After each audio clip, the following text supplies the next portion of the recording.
Hey y'all, it's Kreeby. So I've done a few overnight shifts at places I probably shouldn't have been alone in, and storage facilities are their own specific kind of wrong. Long dark hallways, units that should be locked. Tonight I've got 3 stories people have shared with me that made me genuinely uncomfortable. Let's get into it.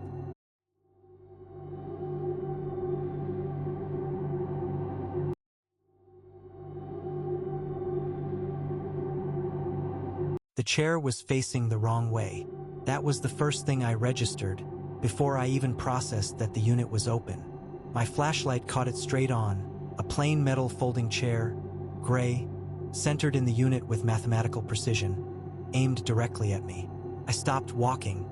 I've done security work long enough to recognize when something is off, not alarm bell off, but calendar wrong off, like a date circled that you can't remember marking. This was that feeling. The unit was empty except for the chair. No boxes, no shelving, no cardboard smell that abandoned storage units always have. Just concrete floor, corrugated metal walls, and that chair sitting there like someone had pulled it out and meant to come right back. I keep a clipboard. Most security guys use apps now, but I prefer paper because paper doesn't freeze up at 2 in the morning when the temperature drops. I checked the unit number twice, 114, and then I found it in the rental log I carry on the second page. Vacant since March of 2 years prior. Previous tenant had cleared out, returned the padlock, no forwarding information. The unit had been empty and locked since then, which meant the lock I just found hanging open had been opened by someone who wasn't supposed to have access. I have a specific procedure for this. I photograph the scene with my phone, I call my supervisor, and I do not enter the unit. I followed 2 of those 3 steps.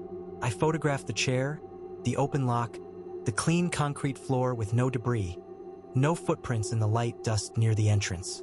Then I called my supervisor, a man named Garrett who I had spoken to exactly twice. He answered on the 4th ring, sounding like I had interrupted something. I told him what I had. Open unit, vacant 2 years, single folding chair, no sign of forced entry. He was quiet for a moment. Probably just a homeless guy who found a way in. Clearance for a bolt cutter on that log. I told him the original lock was still there, hanging open but undamaged. Padlocks don't unlock themselves. Did you check the perimeter for anyone on site? I said I would do that now. He told me to document it, finish my round, and add it to the incident report in the morning. That was the end of the call. I walked the perimeter.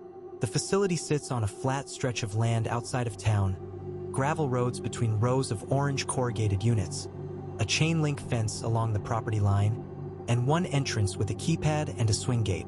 The gate was closed and locked. The fence was intact. I walked all 4 rows and checked every unit. Everything else was secured. I found a crushed water bottle near row 3 and photographed that too, out of habit, but there was no one on the property. No sleeping bags, no food wrappers, no signs of a camp. I stood outside 114 for a while with my flashlight off. I wanted to think in the dark. The chair had no dust on it, which mattered to me. The floor around it had a light layer of dust, the way anything accumulates in a sealed space over 2 years. But the chair looked like it had been placed recently. If it had been sitting there since the previous tenant left, it would have had the same coating. Didn't. My car was parked near the front office, and the office had a monitor showing the 4 property cameras. I hadn't checked the footage yet. I sat down in front of that monitor at close to 2:30. The camera for row 1 covered the entrance and the first 6 units on each side. Unit 114 was at the far edge of the frame, partially visible. I had the timestamp queued up to when I'd started my round, and I went through it at normal speed. I found myself on the footage at 1:58, coming through the gate and starting row 1. I watched myself stop at 114. The chair was visible at that distance, just a shape, but visible. I watched myself call Garrett. I watched myself leave to check the perimeter. And then, at 2:24, while I was somewhere in row 3, the chair moved. Not dramatically. It did not slide across the floor or tip over. The angle was wrong for me to see it clearly, but the orientation of the chair shifted, the way furniture shifts when weight is removed from it. A slight lean forward and then a settle. The way a chair looks when someone who was sitting in it stands up. I went back and watched it again, and again. I checked the timestamp against my own position. At 2:24, I was on the opposite end of the property, which the camera confirmed because I was visible in the corner of another feed. The unit was unoccupied and the chair moved on its own. I kept looking at the footage. I am careful by nature. I do not make claims I can't support. So I went back further, back to the beginning of the night, to see if I had missed anything before my round started. I queued it up to midnight and ran it forward at double speed. The unit had been closed when I arrived. I could see the padlock in the frame shut. At 1:41, 17 minutes before I started my round, the unit opened. The door rolled up from the inside. I have watched that clip more times than I should have. There is no one visible. The door rolls up, stops, and the unit is open. The chair is there when the light hits it. Whatever opened that door from the inside was not something the camera could see, which I cannot explain. What I can say with certainty is this. The padlock was locked before that door opened, the unit had been sealed for 2 years, and the lock showed no damage, which means it was opened from the inside with a key, using the original padlock, for a unit that the rental log shows has had no tenant and no key holder since March 2 years ago. I put in my notice the next morning. Garrett asked if it was about the incident report. I said yes. The unit is still there. I know because I drove past the facility 2 weeks later just to see, because I needed to know whether the door was closed again. It was. The padlock was back in place. Someone returned the key.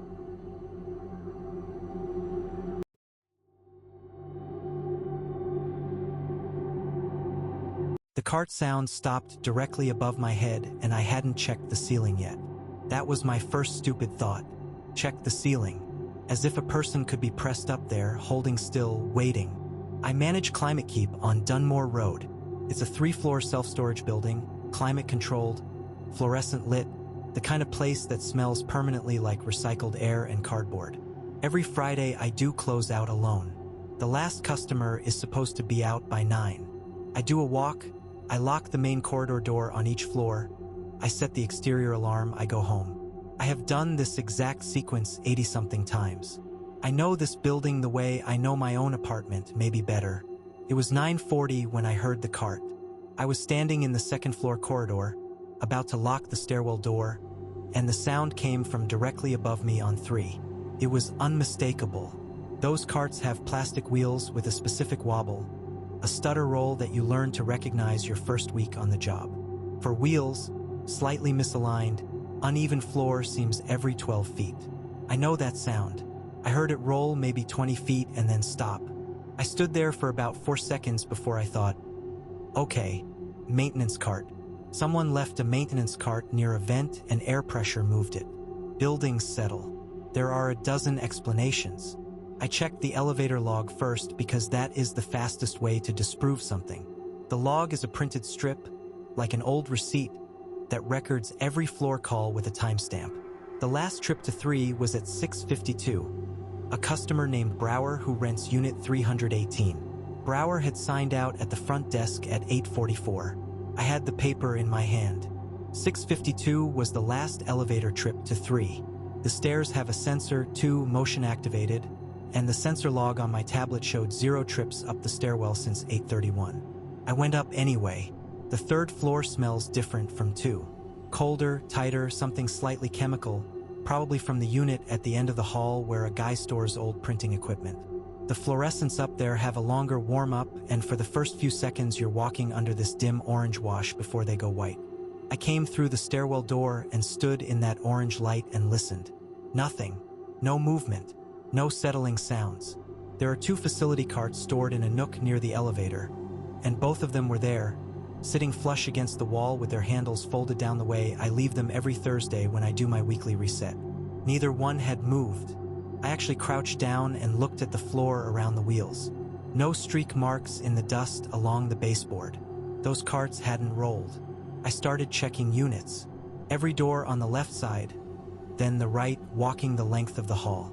I pushed on each padlock, gave each hasp a pull. All of them solid. All of them locked. I was most of the way down the hall when my phone buzzed.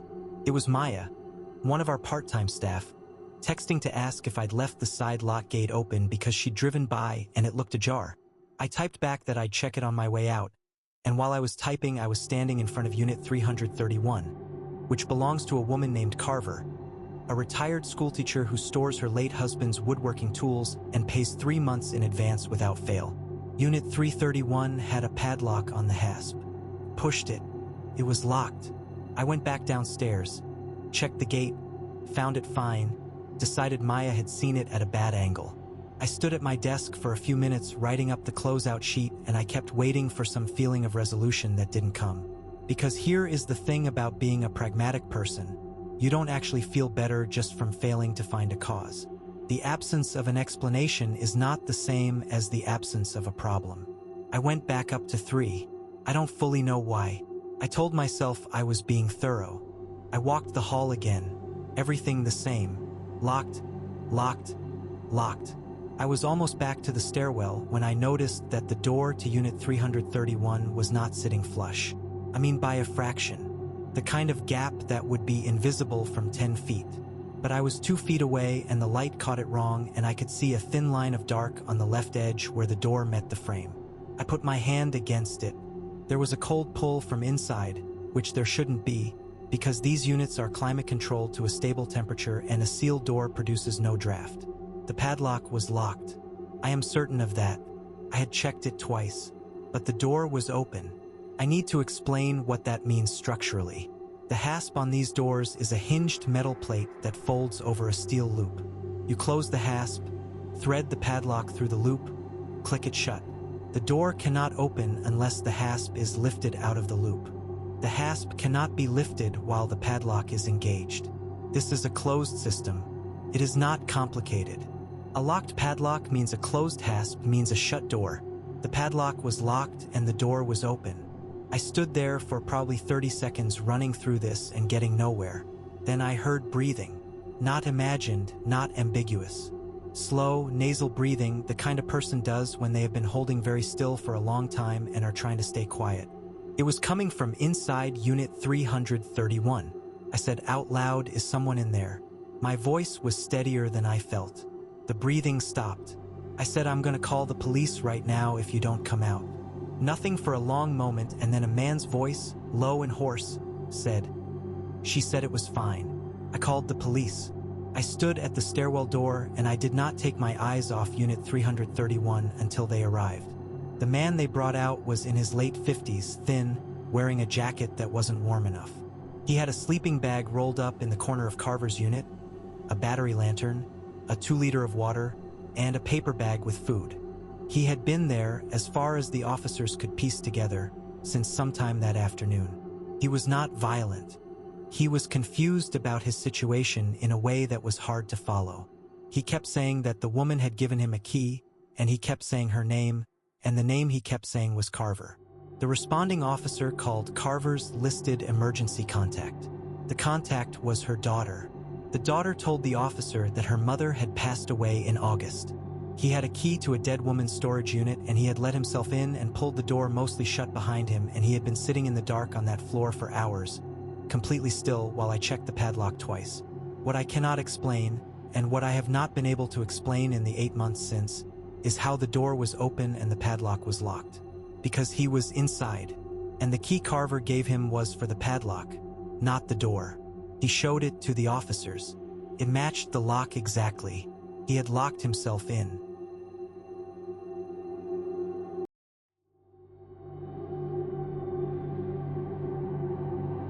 The gate arm went up at 11:47 and I had not buzzed anyone through. I know that sounds like something you'd second-guess yourself on, like maybe you clicked something by accident or fat-fingered the console, but I was eating a sandwich at the time. Both hands. I watched the arm lift on the camera feed and I put the sandwich down on my desk and I looked at the access log on the other monitor and the last entry was 9:12 p.m. A unit holder named Carver who comes in twice a week to move furniture around. Nothing after that. No code entered. No badge tap. The gate just opened. I worked the closing shift at Meridian Storage, which is attached to a moving company called Braden and Sons on the north side of the lot. My job from 8 p.m. to 4 a.m. is basically just making sure nobody steals anything and logging every access event in a software system called StoreTrack. It is not a complicated job. The log is automatic. When someone enters a code at the keypad, it stamps the time, the unit holder's name, and the code used. That is the whole system. There is no entry in that log without a code, and there was no code. I pulled up the entry camera and there was a man walking through the gate. Gray coveralls, the kind mechanics wear or exterminators, nothing branded that I could see. He was carrying a single cardboard box, medium-sized, no markings on it, no tape, just a plain brown box with the flaps folded over. He walked with the kind of calm that I can only describe as purposeful. Not fast, not sneaky, just a man who knew exactly where he was going and was not concerned about anything. My chest got tight the way it does before something goes wrong. I picked up the radio and called out to Marcus, our overnight security guard who walks the perimeter twice a shift. He didn't answer. That wasn't unusual. He sometimes leaves his radio on the charger when he's doing his walk, which I have told him about more than once. I tried the intercom. Nothing. I rewound the camera footage to the moment the gate opened and watched it 3 more times. The man did not stop at the keypad. He did not touch it. He walked through like the gate had always been open, which it had not been, because I can see the gate from my desk and it was closed when I sat down with my sandwich 4 minutes before. I told myself there had to be a glitch. StoreTrack had given us problems before, a firmware update the previous spring that caused about 60 entries to log twice. I called the system support line even though it was midnight. I got a voicemail. I left a message and I wrote down the timestamp of the anomaly in my paper log, which we keep as a backup, because that is my job and I am good at my job even when my hands are shaking. Then I went outside. The lot smells like hot asphalt even at night in summer, and that night there was also something underneath it, something faintly chemical, like the inside of a hardware store. I noticed it as soon as I stepped out. The floodlights on the main rows were working fine. Everything lit up in that flat orange-white. I walked the front rows first, calling out, "Maintenance. Anyone here?" Which is what we're told to say. No answer. The back row is row 9. We call it the back row because it butts up against the chain-link fence that borders the rail yard. The units back there are older, cheaper, less climate-controlled. I turned the corner into row 9 and the row was empty. No man. No footsteps. No sound at all except for a train somewhere past the fence moving slow and low. And then I saw the box. It was sitting in the center of the path. Not against a unit door, not against the fence. Dead center of the concrete path, flaps still folded, no markings. I stood there for a moment and I am not ashamed to say I did not want to get any closer to it. The chemical smell was stronger there. My mouth tasted metallic the way it does when I am genuinely frightened, not just startled. I called Marcus again. This time he picked up. "You in the back row?" I asked. "I'm at the front gate," he said. "Why?" "There's a box back here. Someone came in without badging." Pause. "You want me to come back?" "Yeah," I said. "Please." While I waited, I crouched down to look at the box without touching it. The flaps were folded but not interlocked, just laid over each other. I could see a gap. I could not see anything inside. Marcus came around the corner a couple minutes later and he looked at the box the same way I did, with his arms slightly away from his body, like he was giving it room. "Did you see anybody?" I asked. "Nobody," he said. "Gate camera show anything?" "A man in coveralls. No badge entry logged." Marcus looked at me and then back at the box. "We should call the police." We did. They came, 2 officers, and they opened the box. Inside there was a single item, a clear Ziploc bag, sealed, containing a storage facility access fob. Our facility. The Meridian logo was printed on the fob in red. I recognized the model because we issue them to long-term unit holders. One of the officers ran the fob ID number against our system while I stood there. The fob came back registered to a unit holder named Gerald Prout. Unit 9 to 14. Back row. I pulled his file and Gerald Prout's contract start date was 2009 and his last payment on file was March of this year. I told the officer that and he asked me if Prout had been in recently. I checked StoreTrack. The last time Gerald Prout's fob was logged at entry was March 4th, which was the same day as his last payment. The officer asked me to open Unit 9 to 14. The lock was our standard disk lock, which we cut when accounts go delinquent, but this one was not our lock. It was a personal padlock, heavy, the kind with a shrouded shackle. I got the bolt cutters from the maintenance shed. When we opened the unit, the chemical smell hit us all at once, sharp and specific, the smell of something preserved. The officer shone his flashlight inside, and then he put his arm out to stop us from stepping in. Gerald Prout's unit contained no furniture, no boxes, none of what you'd expect. It contained a single folding chair. On the chair was a human skull, clean and dry, and leaning against the chair legs were two femurs crossed over each other. Arranged. Intentional. The officers called it in, and they would not let Marcus or me leave the property for 3 hours. Gerald Prout, we learned later, had been reported missing by his daughter in April. The investigation found that the unit had belonged to him and that he had been the one to pay for it every month in cash at the front desk for 14 years. Nobody had seen him since March. What I cannot get away from, the thing that I come back to every night when I sit down at that desk, is the man in the gray coveralls. He came to return the fob. He came to put it in a box and leave it in the row where the unit was, as if he were closing something out, as if he were tidying up. The gate log still shows no entry for that night, which means that whoever he was and whatever he had done, he had been here before. He already knew the code. So yeah, next time you drive past one of those storage places late at night, just think about what might be moving around in there. If you've had a weird experience working alone somewhere, drop it in the comments or send it in. I'd love to hear it. And as always, friends, keep the lights on.